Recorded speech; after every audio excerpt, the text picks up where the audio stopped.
So the question is, digital transformation is a strategic business change. What are the challenges and how has COVID-19 impacted this? Thanks, Jonathan. Digital transformation means many things to many organizations. It can be a shift from on-prem to cloud, automating the business, and in some cases, changing the entire customer engagement. If we look at banking today, we do it on our app from our phone rather than go to a branch. So businesses are demanding more and thus putting more pressure on IT. The better your IT, the more profitable an organization is. So IT teams now need to deliver better services, software, faster and at a reduced cost. So if we take banking, today we use our mobile apps, we've got online gaming, we've managed our utility bills and even our waste collection providers. So the customer user experience is that it's got to be available 24/7, okay? I've got to have that anytime, anywhere. So delivering enhancements to those applications, as an example, can be a real challenge. And it's not an option to take the app offline. So we've witnessed in recent times what happens when poor code is released in enterprise-wide applications with some banking organizations.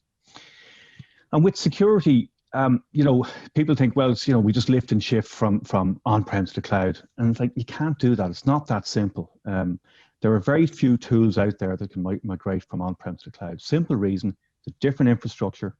It's a different architecture. In many cases, you're simply migrating a problem or creating more. So what I would say is today, the decision to accelerate digital transformation and move to the cloud, that's been made, okay? It's no longer a thought process, it's been made, it's a reality. COVID-19 has acted as a catalyst for this digital transformation. Back in March, Satya Nadella of Microsoft said 2 years of digital transformation has taken place in 2 months. I'd love to get his perspective on it today. It's not a discussion, as I said, it's reality. And it's become somewhat of a free-for-all, a little bit like the Wild West in spinning up instances in the cloud. But the benefits more often outweigh the risks. If we look at cloud computing, it offers elasticity and scalability at speed. The deployment times and the ability to scale up now is in seconds or minutes, whereas historically that would have been weeks, if not months. And cloud providers make this automated infrastructure scaling really, really simple. But this means we can spin up anytime, anywhere, a cloud instance. And what about the security and the compliance side of that? So we break that down a little bit into the infrastructure, applications, and data.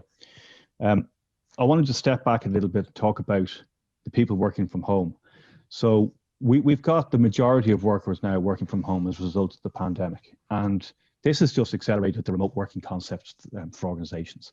The kind of two barriers to that historically would have been infrastructure and trust. I'm going to say trust as in trusting the human being to go and do their work working from home. So that box is ticked. And we are now looking at the infrastructure, which had to be rolled out really quickly, and a lot of companies did a really good job of doing that. But now the security spotlight has been shone on that infrastructure.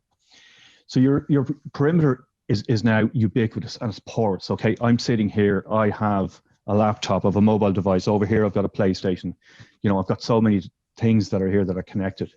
So it's not about having best of breed perimeter security. Sure, that's still important, but we've got to understand that identity is the new perimeter. So who am I? We talk about the zero trust concept. And that's about, trust nothing until you verify effectively. So we look at the who, what, where, when, why, and how. Who's coming into my network? What resources are they accessing on my network? Where are they accessing it from? Are they coming from a geography that would be normal behavior? Why are they accessing the information? Is this something that is involved with their job, or are they trying to access something they would not normally access? And how are they accessing it? Mobile device, laptop, and so on. So we can build conditional access around identities, and this reduces the attack surface. Securing your users and their devices remotely is paramount. And that means pushing out the patches and updates, but you should not have to connect to the VPN to get those updates. You should simply be able to connect to the internet and receive those updates. So if we take it then that our users are somewhat secured and managed, what about the cloud infrastructure that they're accessing? So changes and updates, the cloud infrastructure today are made at cloud speed, not on a scheduled basis. And it brings risk and reward. You get feature enhancement delivered really, really quickly. But organizations need to have the visibility and the security and compliance across that estate.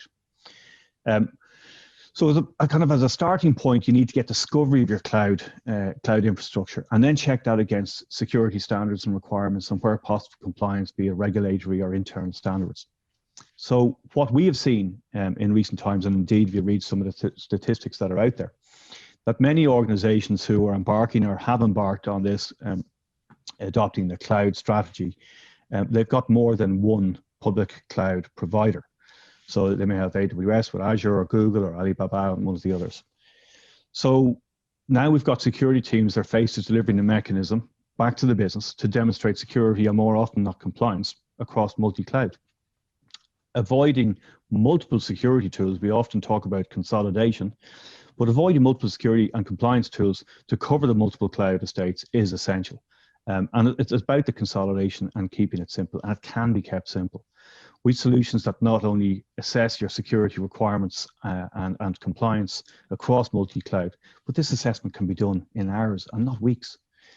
Being able to identify the vulnerabilities across your cloud infrastructure and remediate at the touch of a button brings a lot of comfort to security teams.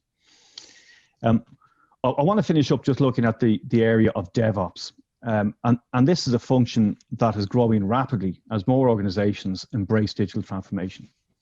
So DevOps are charged with enabling the business by supporting third-party applications and building custom applications and custom code. And their environment itself has evolved from virtual machines moving into containers to speed up the continuous integration and continuous deployment of software. That CD we often refer to. Our job in security is to safely enable them to do it.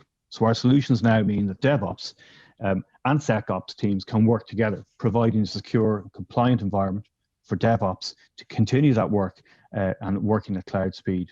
And then the business can take comfort that their environment is secure and compliant with a comprehensive audit trail.